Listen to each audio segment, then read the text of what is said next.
주안의 만나 5월 22일 토요일 묵상을 함께 나오도록 하겠습니다. 오늘 말씀은 잠언 12장 1절에서 14절 말씀으로요, 정직과 성실이라고 하는 제목으로 함께 묵상을 나오도록 하겠습니다.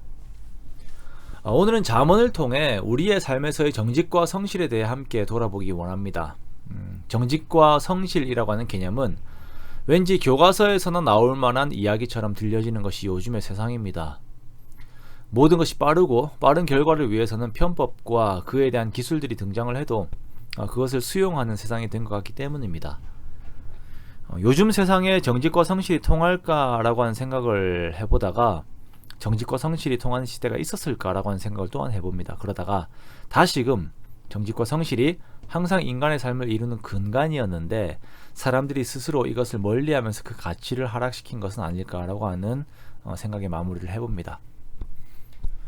정직과 성실은 공통점들이 있습니다. 긍정적인 공통점이라면은 이것들로 말미암아서 좋은 유익이 나타나게 된다라는 것이고요. 부정적인 공통점이 있다면은 이것들로 말미암아 삶에서 힘듦이라고 하는 것이 함께 주어진다라는 것이죠. 정직하게 말한다라고 하는 것은 때때로 공동체에서 곤란을 겪게 하기도 합니다. 나뿐만 아니라 당장의 주변의 사람들에게 해가 주어지기도 하겠죠. 6절의 말씀처럼 사람을 엿보아 피를 흘리자 하는 곳에서 정직한 말을 하는 것이 쉽지 않습니다. 그러나 결국은 그 결과가 이 정직한 사람의 말의 가치를 증명을 하게 되죠.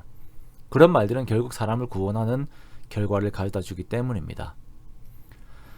정직하게 말한다라고 하는 것은 거짓말을 하지 않는다라고 하는 것을 뛰어넘어서 하나님 앞에서 말한다의 그 개념까지 가게 됩니다. 정직의 반대말은 속임이죠.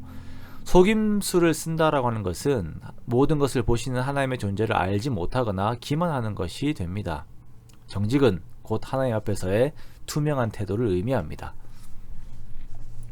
저도 한 번은 단 둘의 자리에서 묘한 딜이 들어온 적이 있었습니다. 그것에 승낙을 하면 당장의 이익과 삶의 편함이 들어올 것 같은 제안이었어요. 그런데 그 자리에서 정직하게 말할 수 있는 지혜를 주셨습니다. 부드럽게 돌려서 말할 수 있는 능력을 주신 것이 아니라 그냥 그 공간을 하나님께서 보고 계신다라고 하는 것을 인식하게 하셨고 정직한 말로 노라고 대답을 할 수 있게 하셨습니다. 그 뒤에 돌아온 것은 엄청난 공경과 핍박이 왔었어요. 그래도 그리스도인이 한번 살면서 가오가 있지라고 생각을 하면서 하나님 앞에서 틀리지 않았다고 생각을 하고는 힘들게 견뎠던 시간들이 있었습니다. 그리고 결국 하나님께서는 저에게도 그리고 다른 사람들에게도 이득이 되는 결과를 주셨어요. 하나님에게 속한 생명의 것으로 결과를 주셨죠. 그래서 지금도 그 밀폐된 곳에서의 그 제안의 장면이 계속 머리에 남고 참 그 순간이 감사합니다. 사람들이 정직을 피하는 이유는 힘들기 때문입니다. 속이면 쉬운 길을 갈 수 있을 것 같아요. 사단은 사람들에게 엄청난 큰 유익을 줄 것처럼 속이면서 그 사람도 역시 속이는 삶을 살게 합니다. 도모를 하고 엿보아 피를 흘리자, 즉 나의 속임으로 다른 사람에게 불이익이 주어지게 하자라고 합니다. 그것이 지혜라고 생각을 합니다만 결국은 그 악은 스스로가 엎드려서 소멸되고 사람들로 하여금 멸시를 받게 됩니다.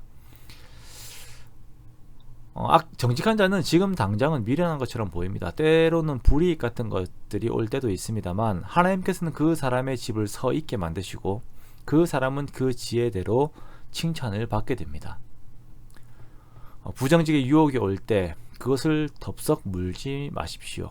사단은 그 조그마한 미끼를 던져주고 여러분의 영혼을 낚습니다. 성실함에 대한 것도 마찬가지입니다. 11절에 따르면 성실의 반대말은 방탕입니다. 요즘 인터넷 SNS 같은 것을 보면 방탕함이 마치 능력인 것처럼 과시하고 드러내는 것들이 많이 있지요. 그리고 불로소득을 한 사람들에 대한 기사들은 다른 사람들로 하여금 상대적인 좌절을 겪게 합니다. 지금 우리나라의 최고의 사회적 문제가 바로 이러한 부분들입니다. 성실하고 정직하게 일하는 것에 대한 가치가 희미해져 가고 있는 것입니다.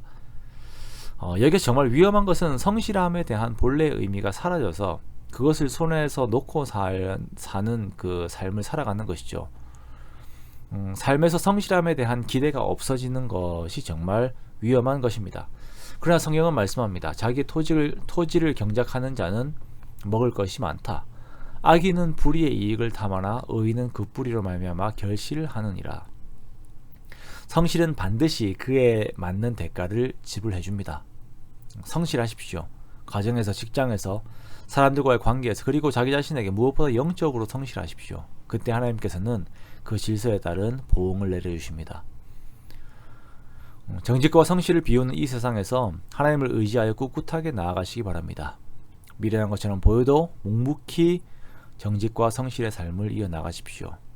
하나님께서 우리의 정직과 성실을 이용하셔서 하나님의 선을, 더 나아가 구원을 이루어내실 것입니다. 우리 아버지 되시는 하나님을 닮은 정직과 성실이 저 여러분의 모든 삶에서 끊이지 않기를 주님의 이름으로 축원합니다.